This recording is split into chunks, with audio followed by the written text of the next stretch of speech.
नमस्कार मित्रों, आपका अपने इस YouTube चैनल तोमर पाठशाला में एक बार पुनः स्वागत है। अभी हमने जो पिछले क्लासेस में हमने देखा था भारत का इंट्रोडक्शन के हमने बारे में बात की थी, ठीक है। तो भारत के इंट्रोडक्शन में हमने देखा भारत का विस्तार कितना है, उत्तर दक्षिण पूर्व पश्चिम, है ना। इसके बारे में इसके अतिरिक्त हमने राज्यों का जाना कि कौन से राज्य कहाँ किस देश से सीमा बना रहे हैं, उनकी सीमा रेखा कितनी, तटीय रेखा कितनी है, विस्तार कितना है। इसके अलावा हमने देखा कि कर्क रेखा जो टॉपिक ऑफ कैंसर है वो कहाँ किन किन राज्यों से होकर गुजरती है। इसके अलावा हमने भारत की जो मानक समय रेखा 82.5 डिग्री पूर्वी देशांतर जो है उसके बारे में हमने बात की है ना, कितने राज्यों से होकर गुजर रहा है और कितना मानक समय हमारा, ठीक है। इन सब के बारे में हमने चर्चा की थी। अब आज हम एक नए अब जो है इस श्रृंखला में आगे बढ़ाते हुए आज हम भारत के भू-आकृतिक प्रदेशों के बारे में बात करेंगे।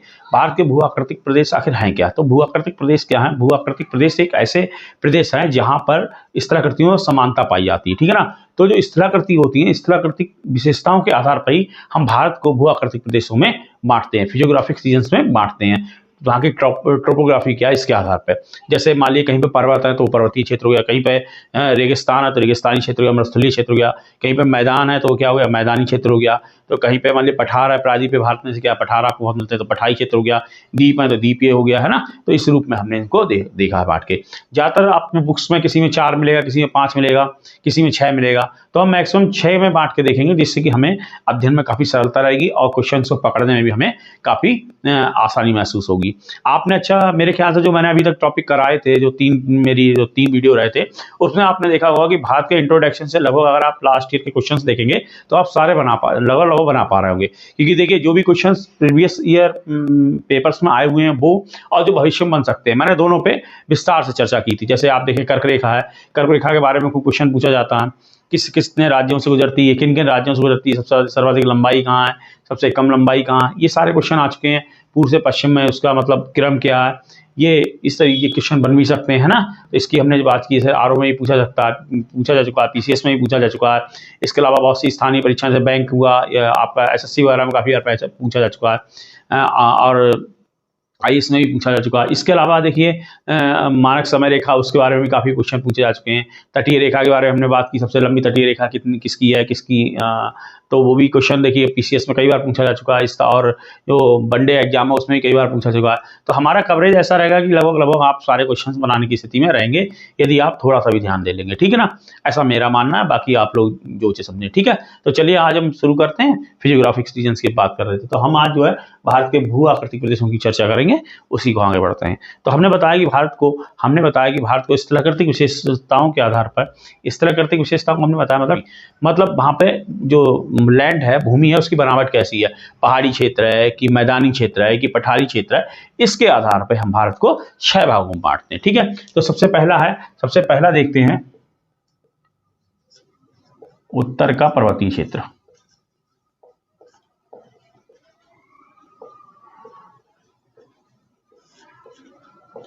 ठीक, उत्तर का पर्वतीय क्षेत्र। दूसरा देखिए यहां से लेके यहां तक और यहां से फिर नीचे मुड़ जाएगा ये इस तरीके से, ये सब क्या है उत्तर का पर्वतीय क्षेत्र, ठीक। उसके बाद दूसरा देखते हैं भारत का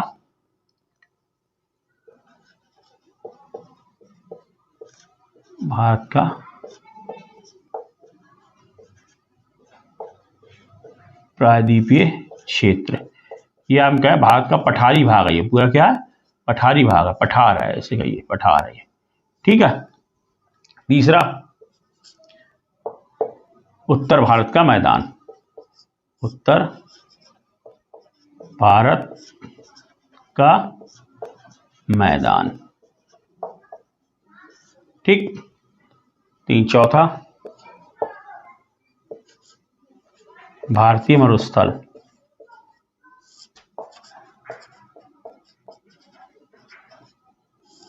ठीक। पांचवा तटीय मैदान और छठा द्वीपीय क्षेत्र,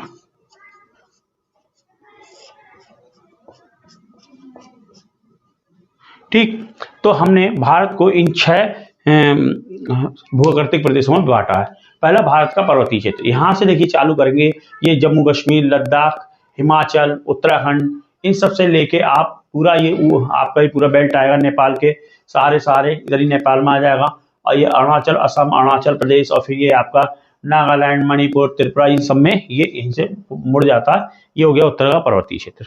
दूसरा है भारत का प्रायद्वीपीय क्षेत्र। ये भारत का ये जो एरिया है ये भारत का प्रायद्वीपीय क्षेत्र है। प्रायद्वीप हम उस संरचना को कहते हैं जो तीन ओर से लैंड से घिरी हुई हो, सॉरी तीन ओर से वाटर बॉडी से घिरी हुई हो। तो आप देखिए ये पूरा जो है तीन ओर से क्या है, पानी से घिरा हुआ है, इसलिए क्या भारतीय प्रायद्वीप है। और इसमें प्रायद्वीप में ज्यादातर जो एरिया है वो कैसा पठारी है, इसे हम इसलिए भारतीय पठारी क्षेत्र भी कहते हैं। ठीक, फिर हमने बात की तीसरा उत्तर भारत का मैदान। ये उत्तर भारत का मैदान है, ये भारत का मैदान है, ये सबसे उपजाऊ मैदानों में से इसकी गिनती होती है। उत्तर भारत के मैदान के विश्व के काफी उपजाऊ मैदानों में इसकी गिनती होती है और मेरे ख्याल से पूरे भारत का भरण पोषण के लिए इसकी बहुत ज्यादा भूमिका है। सबसे ज्यादा खाद्यान्न यहीं पे होता है। ठीक है, उसके बाद भारत का मरुस्थल, ये आपका जो एरिया है ये आपका राजस्थान हो गया और इधर आपका थोड़ा गुजरात का एरिया हो गया।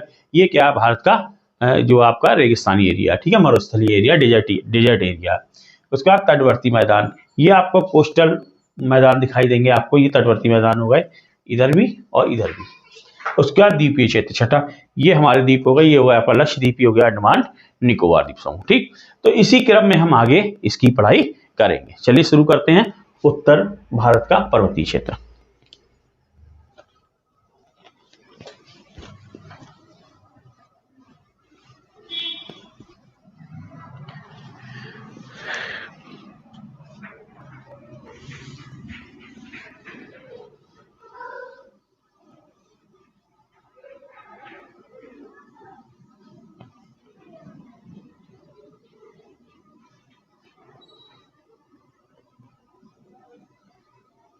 देखिए, उत्तर भारत के पर्वतीय क्षेत्र की अगर हम बात करें तो आप जानते हैं कि हमारे उत्तर भारत में उत्तर में एक क्या है, विशाल पर्वत श्रृंखला है जो कि हिमालय पर्वत के नाम से जानी जाती है।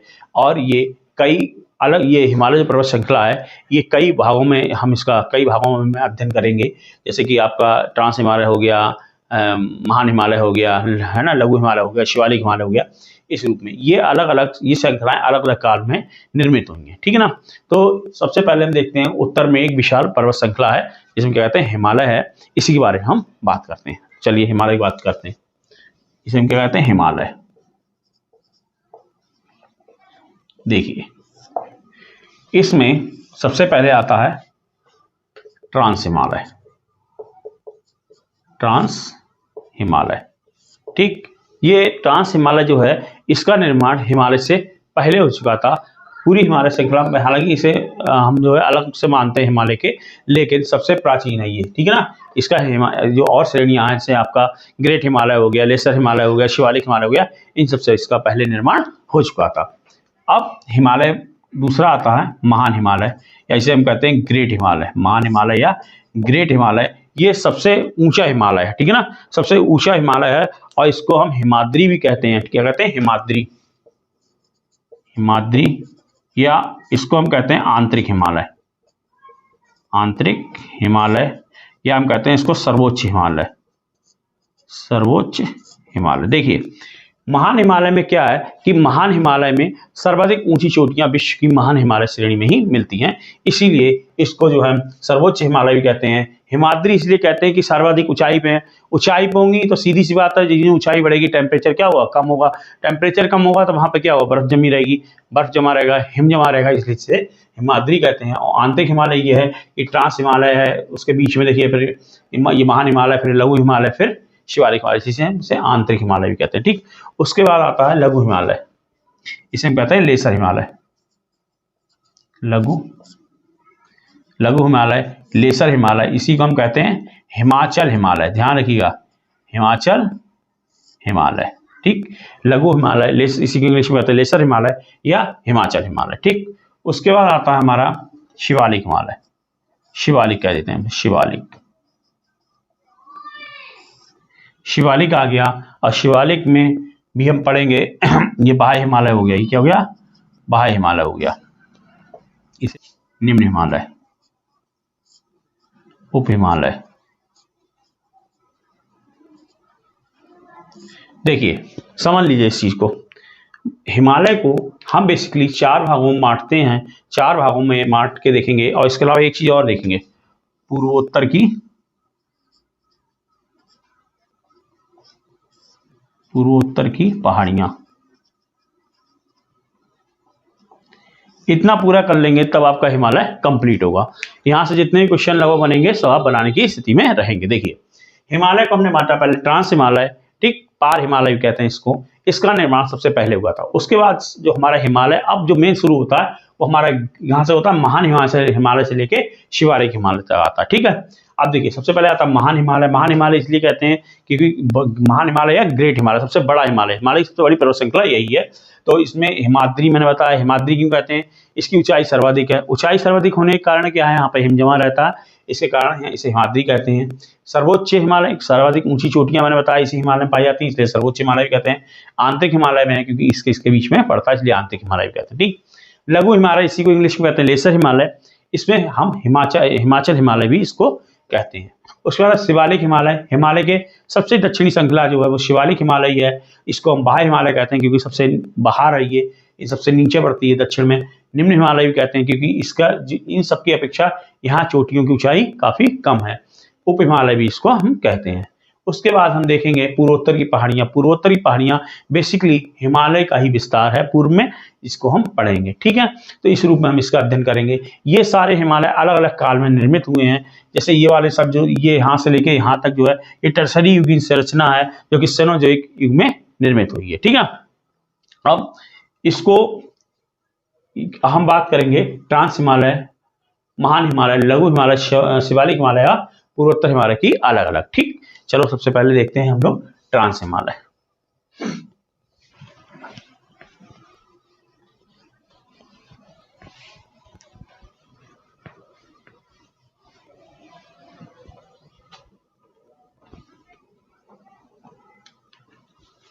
देखिएगा ट्रांस हिमालय, ट्रांस हिमालय की बात करें हम तो देखिए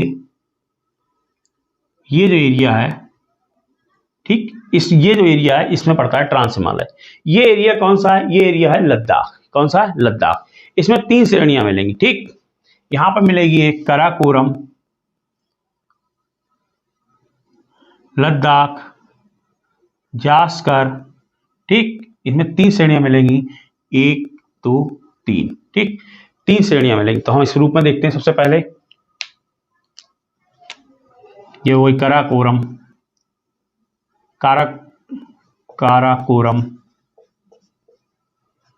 श्रेणी, ठीक। ये पर्वत काराकोरम। काराकोरम के बाद आएगी लद्दाख श्रेणी,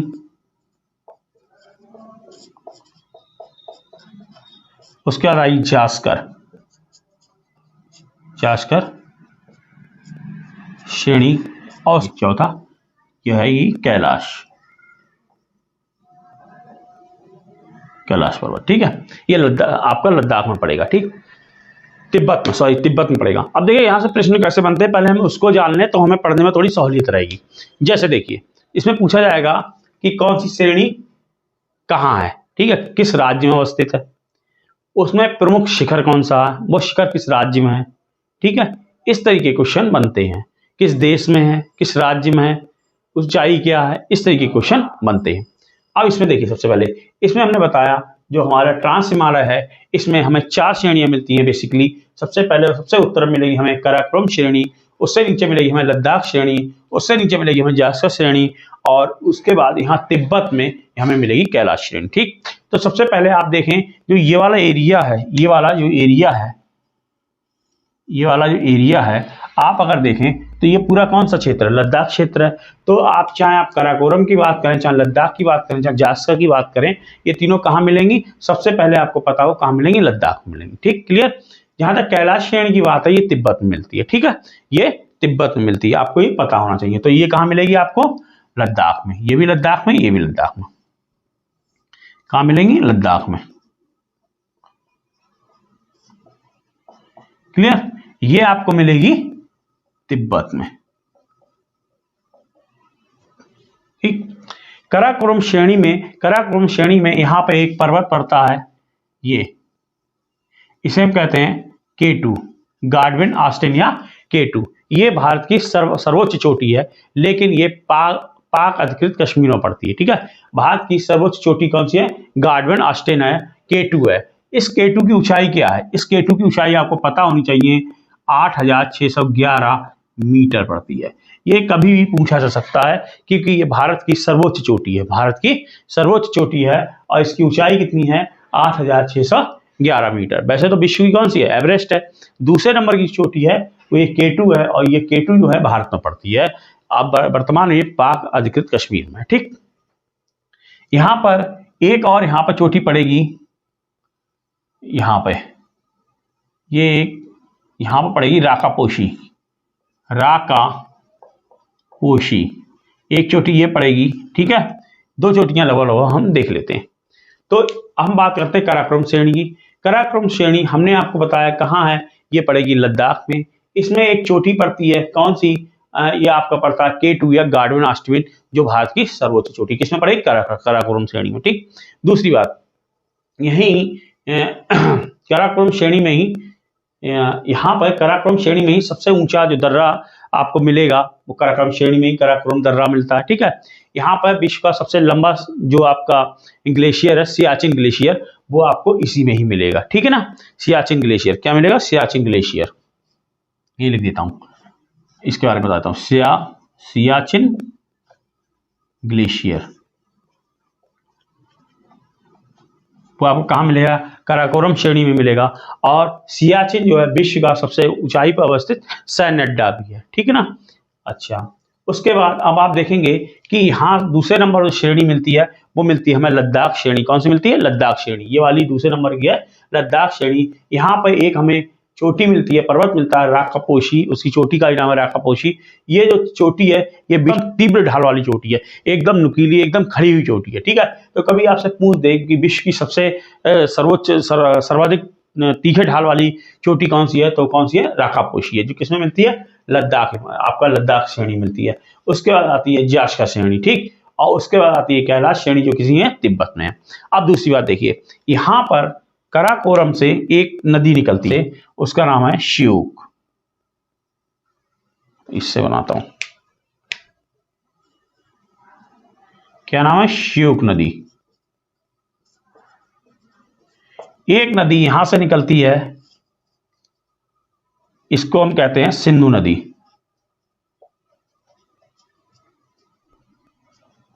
ठीक, जो सिंधु नदी है वो यहां से निकलती है। अब आपसे कभी क्वेश्चन पूछा जा सकता है किसी भी रूप में कि भाई ये बताइए सिंधु नदी किन दो श्रेणियों के मध्य से निकलती है, तो आप देख पाएंगे लद्दाख और जास्कर के मध्य से निकल के जाती है सिंधु नदी, और यहाँ पे काराकोरम और लद्दाख के बीच से नदी निकलती है श्योक नदी, जो कि सिंधु नदी की सहायक नदी है। ठीक, तो सिंधु नदी किससे बीच से निकलती है? लद्दाख और जास्कर के बीच से। यहाँ लद्दाख में मैंने बताया एक पर्वत पड़ता है राकापोशी। राकापोशी पर्वत जो है लद्दाख में पड़ता है, लद्दाख के पठारी क्षेत्र में। अब वहां पर ये पर्वत पड़ता है तो क्या होता है लद्दाख में, क्योंकि लद्दाख में ये पर्वत आता है तो पर्वत के दूसरी ओर जो है आपका जो है वृष्टि छाया क्षेत्र में आ जाता है, इसीलिए लद्दाख में वर्षा सबसे कम होती है। ये ध्यान रखिएगा, लद्दाख में सबसे कम वर्षा होती है। क्यों कम वर्षा होती है? जैसे मान लीजिए ये पर्वत हो गया, तो इस साइड जो ये वाला क्षेत्र होता है यहाँ पर खूब बारिश होती है। ठीक है, पर पर्वत के दूसरी ढाल वाले जब हवाएं उतरती हैं तो उन पर आर्द्रता नहीं रहती है। ठीक है, नीचे उतरती हैं तो यहाँ पर जो है यहाँ पर पानी ना के बराबर बरसता है, इसीलिए इस क्षेत्र को कहते हैं वृष्टि छाया प्रदेश। लद्दाख का क्षेत्र जो लद्दाख का जो लद्दाख पठार है वो वृष्टि छाया प्रदेश में आता है। किसके कारण? राकापोशी पर्वत के कारण, इसलिए वहां पे सबसे कम वर्षा होती है। इस बात को आप ध्यान रखेंगे। पूछ लिया सबसे कम वर्षा कहाँ होती है, तो लद्दाख में। ठीक, ये हमने बात की किसकी? ट्रांस हिमालय की। ट्रांस हिमालय से आपसे इतने ही क्वेश्चन पूछे जाएंगे कि ट्रांस हिमालय में आपसे पूछा सकता है इनका क्रम, इनको लगाने के क्रम में पूछा सकता है। उत्तर से दक्षिण, सबसे उत्तर में कौन सी है? काराकोरम। फिर कौन सी है? लद्दाख। सबसे दक्षिण में कौन सी है? आपका हो गया जास्कर, और इधर हो गई कैलाश। तिब्बत में कौन सी है? अब पूछ ले कैलाश पर्वत जो है वो किसका हिस्सा है? ट्रांस हिमालय का हिस्सा। कहाँ स्थित है? तिब्बत में स्थित है। काराकोरम श्रेणी कहाँ स्थित है? लद्दाख में स्थित है। लद्दाख श्रेणी कहाँ स्थित है? लद्दाख में स्थित है। जास्कर श्रेणी कहाँ स्थित है? लद्दाख में स्थित है। इस तरीके के क्वेश्चन आपसे पूछे जाते हैं। ठीक है ना, ये आप ध्यान रखेंगे, ये इंपॉर्टेंट है। ये कई बार, एक बार शायद ये पीसीएस में भी पूछा जा चुका है, आरओ में भी पूछा जा चुका है, और अन्य मतलब परीक्षाओं में पूछा सकता है। पूछा गया है कि लद्दाख ये सिंधु नदी किन दो श्रेणियों के मध्य से निकलती है, तो आपको पता होना चाहिए लद्दाख और जास्कर के मध्य से निकलती है। या पूछा जाए सिंधु नदी का उद्गम किस हिमालय से होता है, तो आपको पता रहेगा किस होता है, ट्रांस हिमालय से होता है। ठीक है, इसके अलावा ये पूछा गया है, एक बार आईएएस में भी पूछा गया, पीसीएस में भी पूछा गया, श्योक नदी किसकी सहायक नदी है, श्योक नदी किसकी सहायक नदी है, सिंधु नदी की।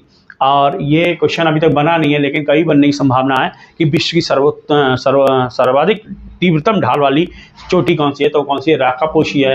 यहाँ पर विश्व की सबसे ऊंची चोटी जो हमारे भारत में है वो कौन सी है, K2 है। क्या है, K2 है, आपका गार्डविन ऑस्टिन भी कहते हैं। अच्छा, एक सवाल और भी पूछा जा सकता है कभी एवरेस्ट के बारे में, जैसे एवरेस्ट है वो विश्व की सबसे ऊंची चोटी है, तो कभी पूछा सकता है भारत की सबसे ऊंची चोटी और विश्व की सबसे ऊंची चोटी में ऊंचाई में क्या अंतर है। तो आपको वो तो पता ही होगा कितनी है एवरेस्ट जो है, एवरेस्ट की ऊंचाई कितनी है, 8848 है ना, और ये कितनी है 8611, तो ये 732, मतलब 237 मीटर का अंतर है। 237 मीटर का अंतर है। हमारे भारत में पाई जाने वाली सर्वोच्च चोटी कौन सी, K2, या यहीं पे लिख देता हूँ गार्डविन ऑस्टिन इसमें और एवरेस्ट में। ये बात ध्यान रखेंगे, कभी भी ये प्रश्न पूछा जाता है। मैं ये नहीं कह रहा आप सारी चोटियां याद करें, लेकिन भारत की विश्व की इन दो चोटियों की लंबाई आपको ऊंचाई आपको पता होनी चाहिए। ठीक, चलिए आगे देखते हैं।